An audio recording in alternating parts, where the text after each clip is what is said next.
park space in Bankers Hill for neighbors to gather and for families to enjoy. And I want to thank a few individuals in particular that made this special mini park happen. The City of San Diego Public Works, James Nagelfort, Paz Gomez, Luis Shar, and Park and Recreation staff Herman Parker, Andy Field, Kathy Costello, and others who helped to make this project come to fruition. Most importantly, I want to thank the community for their diligence and their efforts to make sure that this stayed on the front burner. Members of the Uptown Planners Group, led by Chair Leah Wilson, our Bankers Hill Community Group, we have our president, our current president, Nancy Moore's with us, for all of their efforts and support. This is truly a community effort. And now it's my pleasure to introduce Herman Parker, our Director of the Parks and Recreations Department.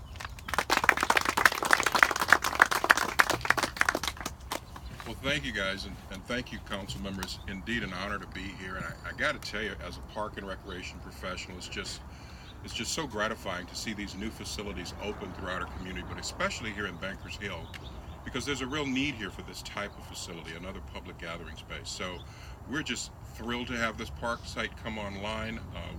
We're looking forward to it serving this community for generations to come. And although small, it's mighty, because it's going to create those areas where you can meditate, you can meet with your neighbors, you can socialize with your community. It's just a great another public gathering space, and we're really pleased to bring it into our park system. I want to start by just thanking the council member and his staff for all their involvement and support for the project. I want to thank the mayor's office as well.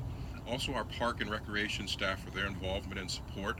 Public Works, they're our partner in crime. We're always partnering with them to do some really neat projects throughout the city, so thank you, Public Works.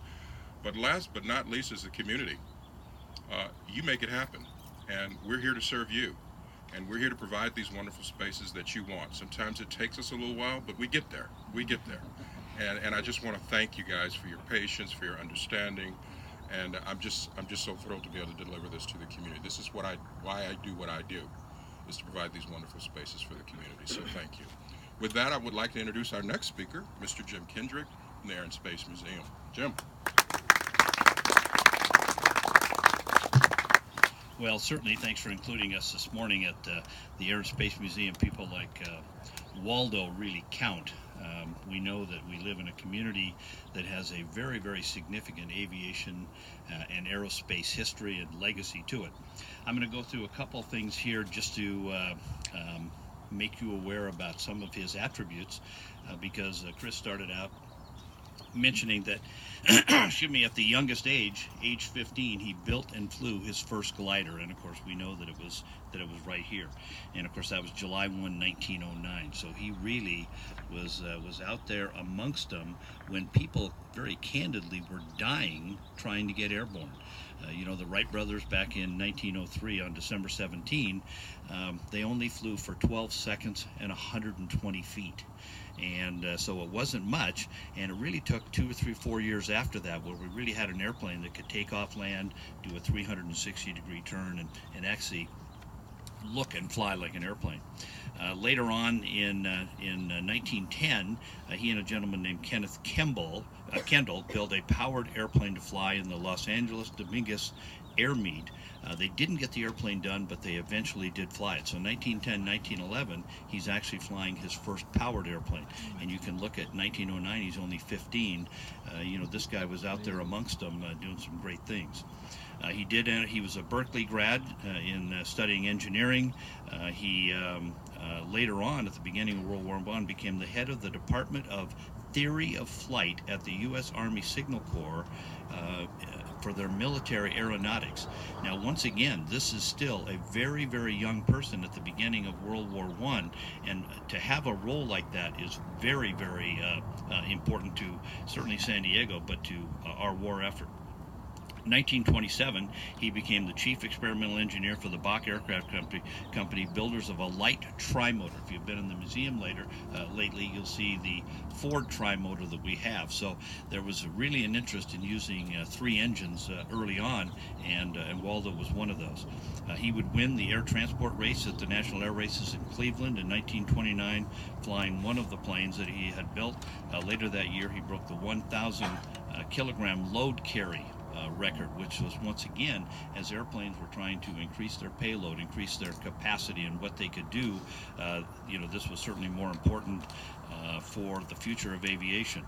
1929, now he gets a little crazy because he has some unique names. Waldo builds the What's It, the first tailless flying wing monoplane ever built in the United States, and the first plane to use modern version of the tricycle landing gear.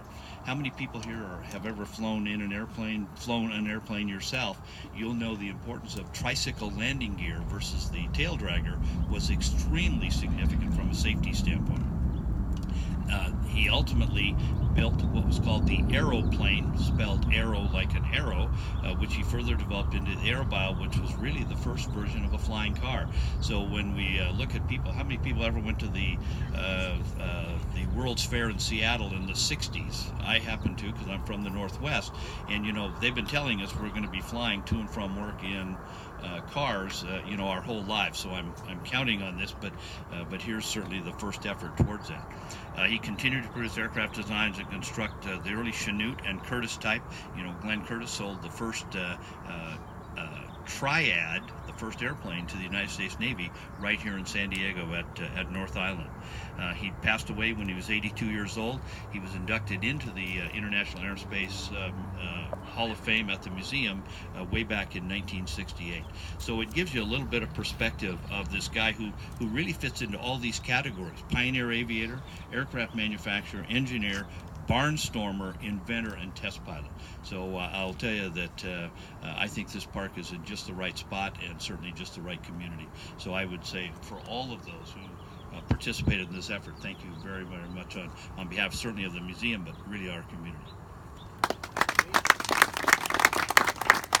Thank you, Jim, and thank you, Herman. And I was reminded, of course, reminded in my own mind as I stepped away that, you know, with all the great work that the Bankers Hill Community Group does, I want to make sure I'm getting my credit right. Of course, Nancy Morris is our immediate past president, and I'm grateful for the continued work of Amy Hayes and the current leadership team that continue to get today to be able to happen. So, gosh, just looking around in this really, you know, rather warm morning, I'm just so grateful for the attention for a low water, drought tolerant, xeriscape oriented, native oriented kind of a vegetation plan here, and just the real serene and peace